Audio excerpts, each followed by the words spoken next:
반갑습니다. 송지준입니다. 윤석열 대통령에 대한 탄핵 선고가 예상을 뒤엎는 모습을 계속해서 보여주다 보니까 이 당황한 사람들이 한두 사람이 아닌 것 같습니다. 그럴 수밖에 없는 게 원래 지난주 금요일 날 대통령에 대한 탄핵 선고가 나올 거라고 예상이 됐었고 늦더라도 이제 요번 주 금요일 날 21일 날 탄핵 선고가 있지 않겠냐라고 예상을 했었는데 이게 지금 한 주가 더 늦어지게 됐죠. 사실상 이제 뭐 여러 사람들이 예측을 하고 있습니다만 제가 개인적으로 보기에도 다음 주 금요일 날 선고를 하는 거는 좀 무리지 않을까 싶어요.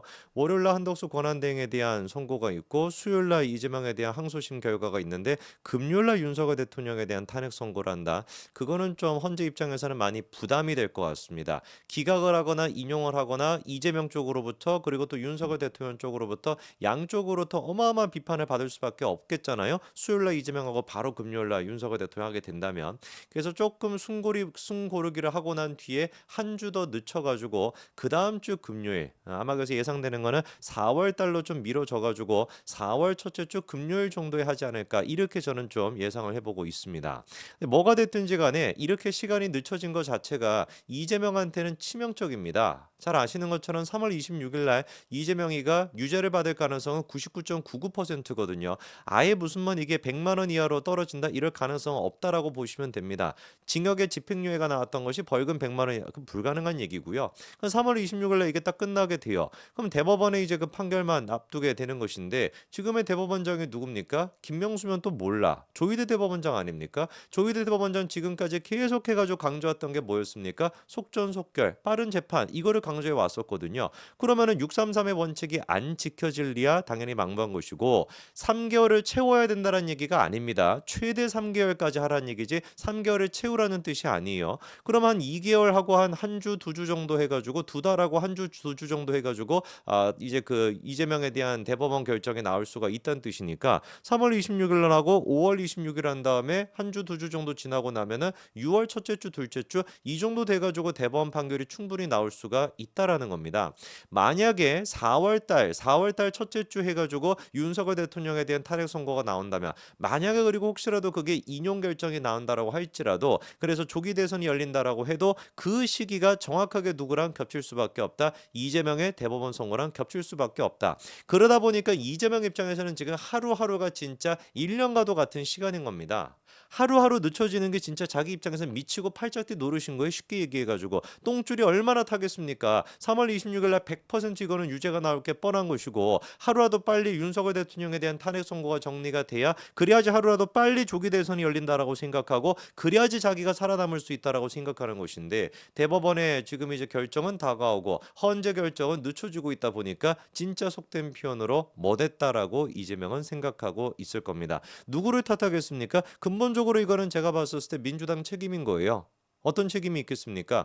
과하게 탄핵안을 갖다가 통과시켰던 거. 만약에 거꾸로 생각해 봤을 때 뭐 지금 한덕수 권한대행에 대한 탄핵안 그리고 또 무슨 뭐 박성재 법무부 장관 그리고 또 무슨 최재 감사원장 그리고 검사 탄핵 이런 것들의 사안이 없었으면 그렇잖아요.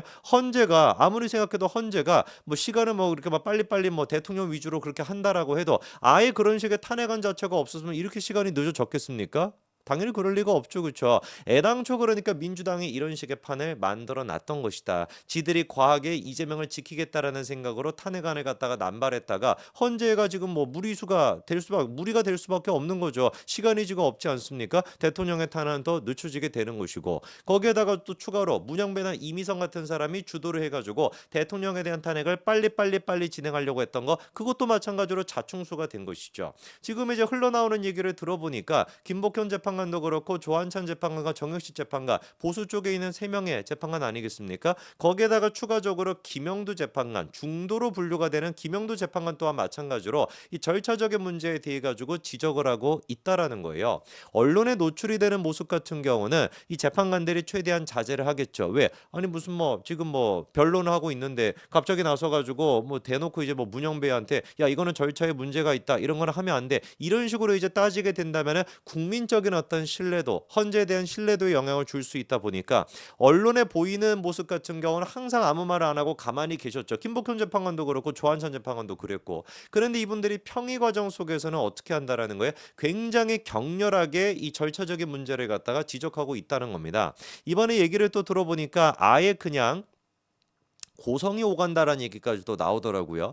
이제 그 뭐 평의 과정 같은 경우는 헌법재판관들만 들어가 가지고 보는 거다 보니까 아무도 그 맥락은 알 수가 없습니다만 왔다 갔다 하면서 이제 뭐겠습니까? 그 복도를 왔다 갔다 하는 거는 이제 들을 수가 있잖아요. 근데 그 과정에서 같은 경우는 지금 복도를 왔다 갔다 할 때 고성이 들린다는 얘기가 계속해 가지고 나오고 있거든요. 그만큼이나 격렬하게 지금 뭐가 이루어진다는 거겠습니까? 그렇죠. 반론이 나오고 있다라는 것이죠. 이 모든 것들은 누가 지금 초래를 한 거예요? 헌재가 문영배와 이미선 두 사람이 초래를 했던 겁니다. 누구를 탓하겠습니까? 자기들이 절차적인 문제를 만들어 놓은 것인데. 자, 이런 식으로 지금 윤석열 대통령에 대한 탄핵 선고가 여러 가지로 꼬여 있는 상태인데 이게 이제 그 이재명한테도 최악의 결과를 만들 수가 있겠습니다만 이 공수처, 오동훈 공수처장한테도 최악의 결과가 나올 수밖에 없겠죠. 아무래도 이제 그 대통령에 대한 탄핵 정국에서 가장 어떻게 보면은 스포트라이트를 받았던 게 공수처인데 공수처로부터 시작해가지고 공수처로 끝나는 문제 아니겠습니까? 공수처의 불법 수사다라고 하는 게 지기현 부장판사로 아예 확정이 됐으니까 이런 상태에서 오동훈이가 무슨 짓을 하고 있는지를 보니까 저는 깜짝 놀랐어요. 이번에 공수처가 대검찰청에 대한 압수수색을 진행을 했더라고요.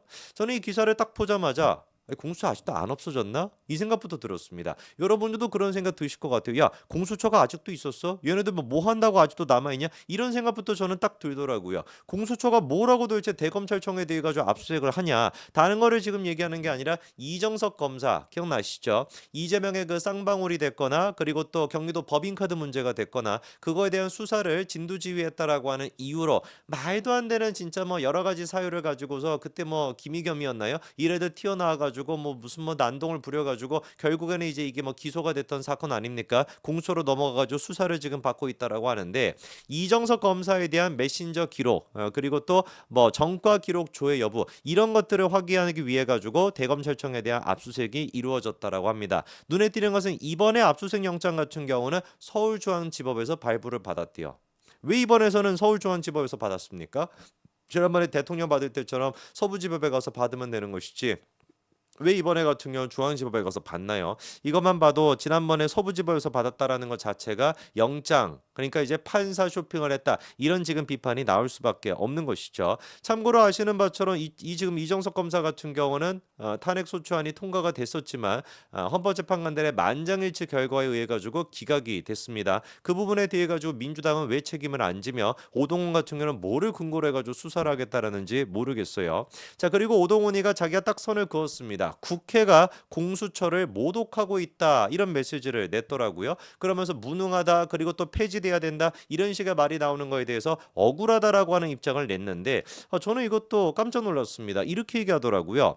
법원의 구속 취소 결정문 이거 같은 경우도 수사권의 존재 여부에 대한 구체적인 판단은 없었고 윤석열 대통령 변호인의 주장만 언급됐을 뿐이다 이렇게 지금 이제 얘기하고 있는데 윤석열 대통령의 주장을 갖다가 언급했다라는 게 무슨 말이겠습니까? 지기현 판사가 봤었을 때 윤석열 대통령 변호인의 말이 맞으니까 그걸 언급을 하는 것이지 그 말이 틀렸다라고 하면 뭐하러 그걸 언급하겠습니까?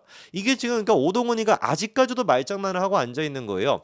판결문에다가 수사권의 존재 여부에 대해서 구체적으로 얘기하지 않았다? 그럼 뭐하러 도대체 윤석열 대통령 변호인의 주장을 언급을 했겠냐고요. 그리고 그 변호인의 주장 자체가 납득이 안 되는 얘기였다. 설득력이 없는 얘기였다라고 하면 왜 도대체 구속 취소가 됐겠습니까? 애당초 구속 취소가 됐다라고 하는 이유만 들어봐도 그리고 윤 대통령의 변호인의 주장이 언급이 됐다라는 것만 보더라도 공수처의 수사가 불법이라는 게 확인이 된 것이죠. 정확하게 그래가지고 서울중앙지법에서 뭐라고 그때 결정을 냈습니까? 당시 이제 그 결정문에 이렇게 적혀 있습니다.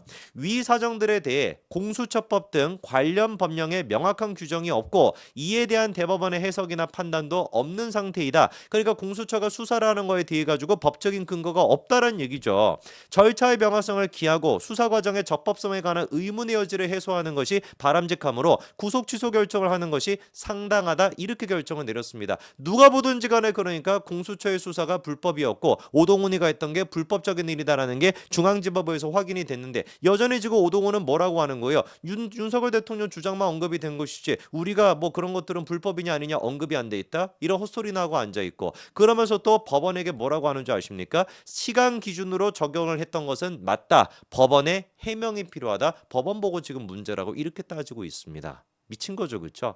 저는 그래서 이재명도 그렇고 오동훈도 그렇고 정말로 윤석열 대통령 탄핵 정국을 통해 가지고 우리가 더 진짜 이 인간들의 실체를 알게 된 것인데 탄핵 정국이 끝나고 난 뒤에 가장 먼저 대한민국을 위해서 해야 될 일은 쓰잘데기 없는 존재 그 자체인 이재명과 민주당 그리고 공수처를 없애는 거 그게 시급하게 이루어져야 된다라고 봅니다. 여기까지 말씀드리겠습니다. 감사합니다.